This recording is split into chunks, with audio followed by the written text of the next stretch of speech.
Okay. Bismillahirrahmanirrahim. Assalamualaikum warahmatullahi wabarakatuh. Hari ini kami akan membuat perbincangan tentang sejarah perkembangan ilmu hadis. Sebelum tu, saya akan perkenalkan diri saya. Nama saya Faridatul Akmal binti Mak Hassan, pemegang kad matrik T2019 20918008. Seterusnya, nama saya Nur Syuhada binti Baharudin, pemegang nombor matrik di 2019-2091-1805. Dan saya Nur Seterusnya, Alia Zakirah binti Abdul Karim, pemegang kad matrik di 2019-2091-794.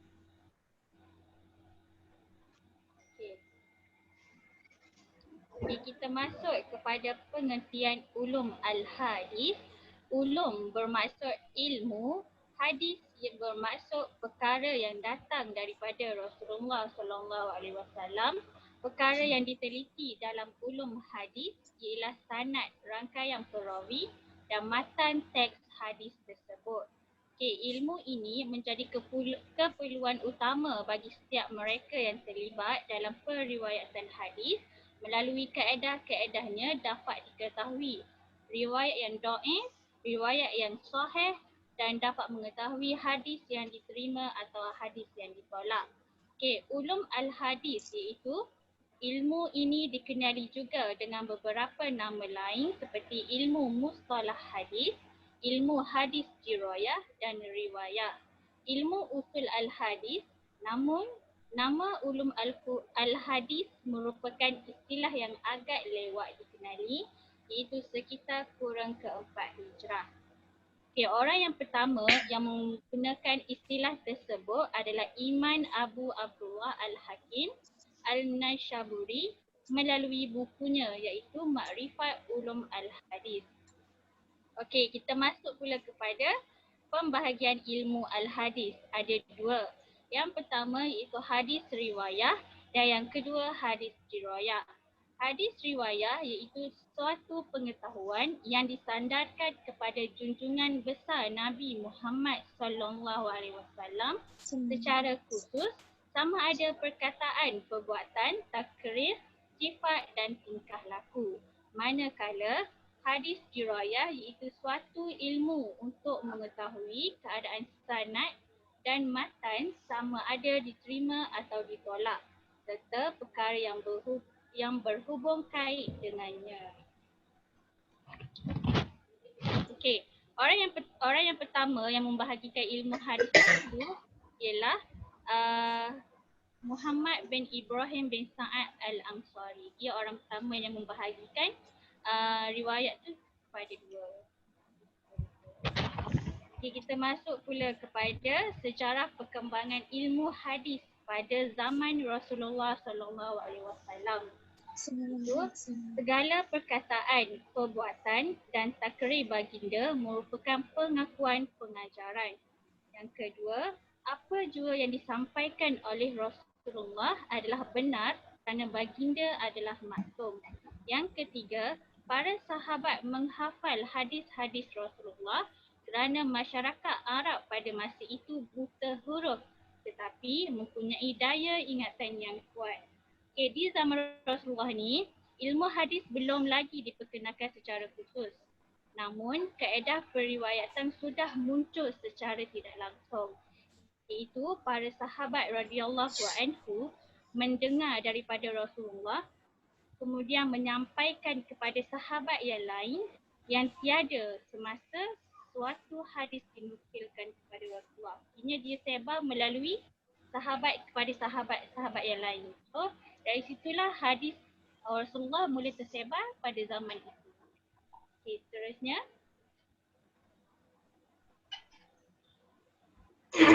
okey, baiklah, seterusnya saya akan sambung iaitu pembukuan dan penulisan hadis pada zaman sahabat.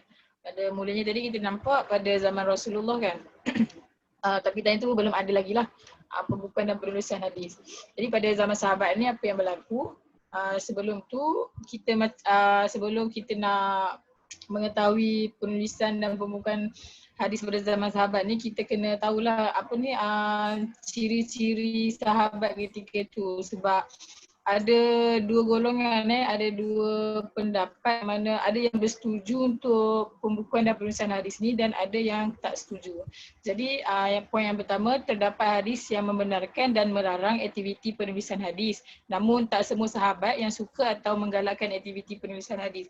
Jadi antara sahabat-sahabat yang melarang untuk melakukan penulisan hadis ni antaranya Abu Bakar As-Siddiq. Tapi yang membenarkan untuk penulisan hadis ni antara sahabatnya iaitu Anas bin Malik. Okay, yang kedua, wujudnya perbezaan pendapat di kalangan para sahabat. Jadi bila wujudnya perbezaan pendapat antara sahabat ni, yang itulah yang menyebabkan aktiviti penulisan dan pembukuan hadis ni gagal untuk dibangunkan. Jadi mereka macam terpaksa lah untuk tak teruskan pembukuan hadis ni sebab adanya sahabat yang sokong dan ada sahabat yang tak sokong. Penulisan dan pembukuan hadis pada zaman sahabat tidak mengalami apa-apa perubahan dan mencapai apa-apa perkembangan selain dari melanjutkan apa yang dilakukan pada Rasulullah.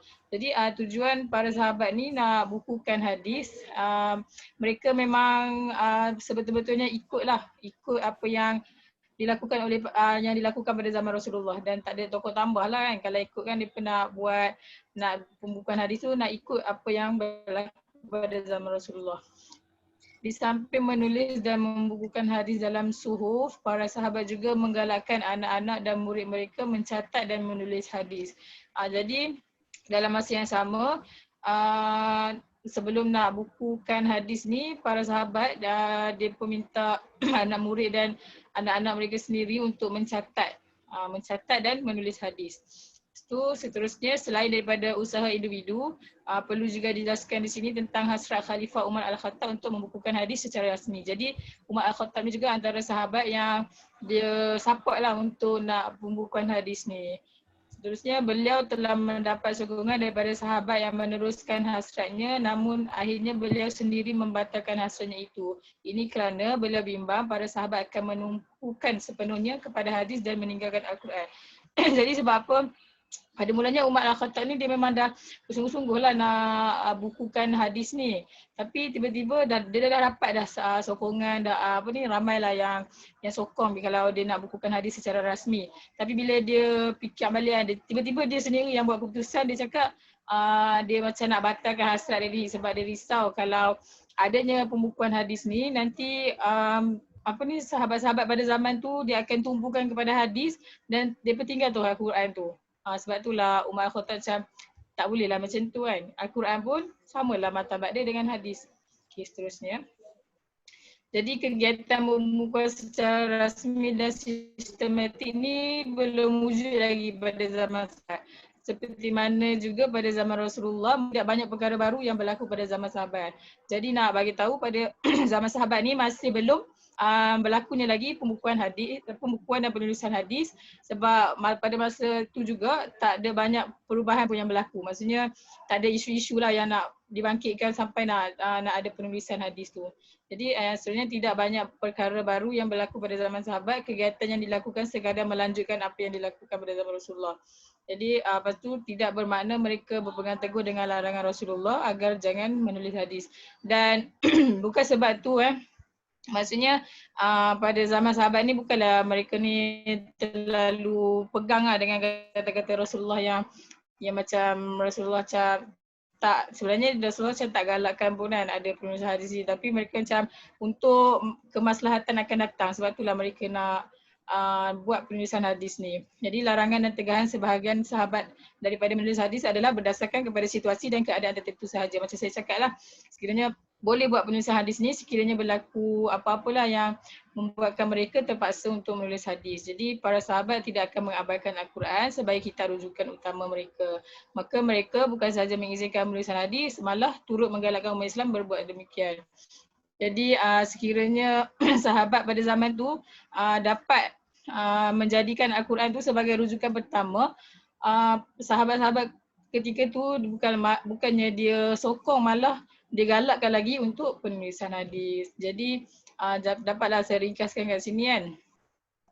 Pada zaman sahabat ni boleh ada penulisan hadis tapi berdasarkan pada sesuatu perkara lah untuk mereka melakukan penulisan dan pembukuan hadis. Seterusnya, Okey, baiklah, seterusnya pembukaan hadis pada zaman tabi'in dan selepasnya. Next.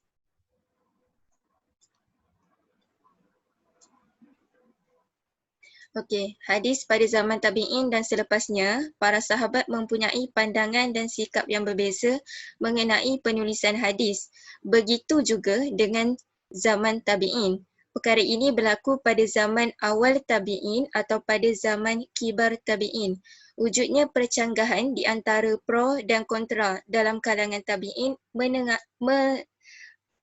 mengenai penulisan hadis. Ini menyebabkan seolah-olah ia terbahagi kepada dua kelompok, iaitu yang pertama, satu kelompok itu menggalakkan atau menyukai akan penulisan hadis, dan satu kelompok lagi bersikap sebaliknya.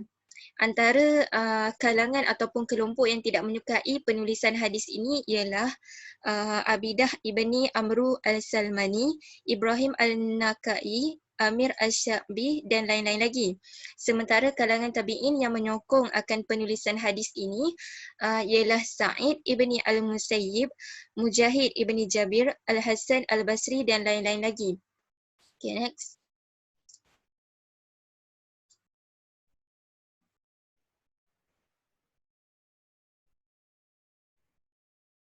Okey, sebab penegahan penulisan hadis ni pada zaman tabi'in dan pada golongan kibar tabi'in, kerana mereka khawatir pendapatnya ditulis bersisian dengan hadis sehingga tercampur dengan pandangan ijtihad mereka.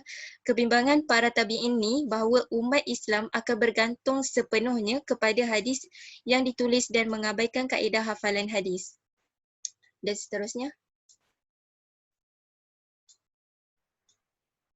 Okey, perbezaan pendapat di kalangan tabi'in dalam isu ini boleh dikatakan hanya berlaku dalam kalangan kibar tabi'in yang saya cakap seperti tadi, sehingga akhir abad pertama Hijrah. Kiranya ketidakserasian ataupun ketidakfahaman antara kibar tabi'in antara tabi'in ini hanya berlaku pada kalangan kibar tabi'in. Lepas tu, setelah keadaan mengizinkan penulisan hadis ini, mereka telah bersepakat untuk menulis dan menggalakkan aktiviti penulisan hadis.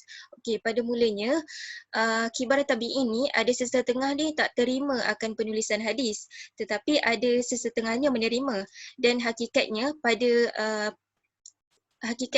penghujung, akhirnya mereka menerima penulisan hadis ini sebagai suatu inisiatif lah untuk menjadikan hadis ini sesuatu perkara yang harus dipertimbangkan untuk umat Islam.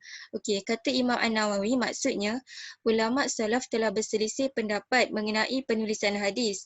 Sebahagian melarangnya dan sebahagian yang lain mengharuskannya. Kemudian mereka bersepakat untuk mengharuskannya. Seperti yang saya cakap tadi lah, mula-mula diorang macam tak terima pun untuk penulisan hadis ni. Jadi yang tak terima tu dia fikir macam relevan juga kalau kita membukukan penulisan hadis ni dalam relevan juga penulisan hadis ni dalam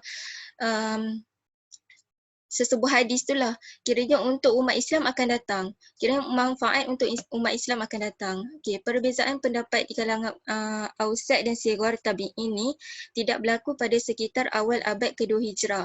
Kiranya yang saya cakap tadilah, dia hanya berlaku pada kalangan kibar tabi'in, bukan pada kalangan Ausat dan Sigar tabi'in. Okey, sebaliknya, aktiviti penulisan hadis pada ketika itu sudah menjadi satu kegiatan biasa, khususnya di majlis ilmu yang berkembang pesat ketika itu. Okey, justeru kegiatan penulisan dan pembukuan hadis pada zaman tabi'in ini dijalankan lebih aktif dan ia terus berkembang pesat jika dibandingkan zaman sebelumnya, iaitu zaman sahabat. Okey, next. Okey, perkara ini berterusan sehinggalah Khalifah Umar Ibn Al-Aziz Ibnu Abdul Aziz mengambil alih tampuk pemerintahan Khilafah Bani Umayyah pada tahun 99 Hijrah. Bermula pada saat tersebut, kegiatan pembukuan hadis digerakkan secara rasmi iaitu setelah Khalifah Umar mengeluarkan arahan rasmi kepada gubernur-gubernur di bawah jajahan takluknya serta ulama pada zamannya supaya hadis dikumpul dan dibukukan dalam sebuah kitab. Kiranya pada zaman Khalifah Umar ini bermulanya pembukuan pembukuan hadis dan penulisannya. Okay, pada zaman pemerintahan Khalifah Umar ibn Abdul Aziz, kitab-kitab hadis berjaya dihasilkan dan pada zaman ini jugalah munculnya ulama hadis terkenal. Next.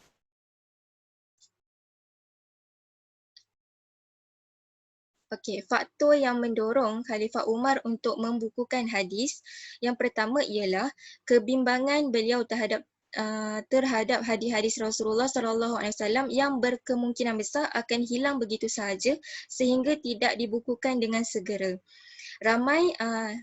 Dan antara faktor dia, ramai kalangan hufaz hafiz yang telah meninggal dunia, sementara yang masih ada bertebaran di merata tempat dan berjauhan antara satu sama lain. Inilah yang menjadi kebimbangan kepada Khalifah Umar Abdul Aziz. Tersebarnya perkara-perkara bid'ah dan khurafat secara meluas dalam masyarakat Islam. Okey, penyebaran hadis-hadis maudhu' akibat bertambahnya penganut agama Islam dan berlakunya perpecahan dalam kalangan umat Islam. Sebab itulah cadangan ataupun kiranya cadangan daripada Khalifah Umar ini perlu dititik beratkanlah, macam perlu diambil tahulah untuk umat Islam yang lain untuk kemaslahatan bersama. Macam tu. Next.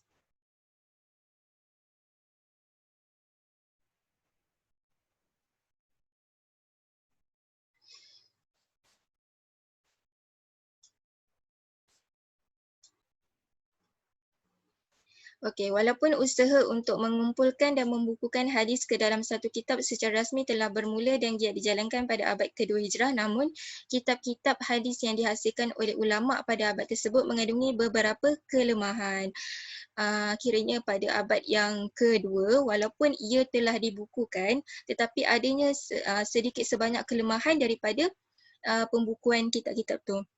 Antara kelemahan yang dimaksudkan ialah kitab-kitab tersebut bercampur aduk antara hadis-hadis Rasulullah SAW dengan kata-kata sahabat dan fatwa-fatwa tabi'in. Memandangkan wujudnya kelemahan pada kitab-kitab yang dihasilkan oleh ulama pada abad kedua Hijrah ini, maka sebagai pembaharuan, ulama yang muncul pada abad ketiga dan keempat Hijrah mula mengasingkan hadis-hadis Rasulullah daripada pendapat dan fatwa sahabat dan tabi'in sehingga tersusun 3 kitab hadis, iaitu yang pertama ialah kitab Sahih, Sahih Bukhari dan Sahih Muslim, kitab Sunan Ibnu Majah, Abu Dawud, At-Tirmizi, An-Nasai dan Ad-Darimi, kitab Musnad Abu Ya'la Al-Humaidi, Ali Madaini, Al-Bazar, Baqi bin Mukhlad, Ibnu Rohawah. Okey, itu antaranya 3 kitab yang termasyhurlah dalam penulisan hadis. Okey, itu saja perbentangan kami untuk sejarah pembentukan ulum hadis. Sekian, terima kasih. Bye. Sekian dia.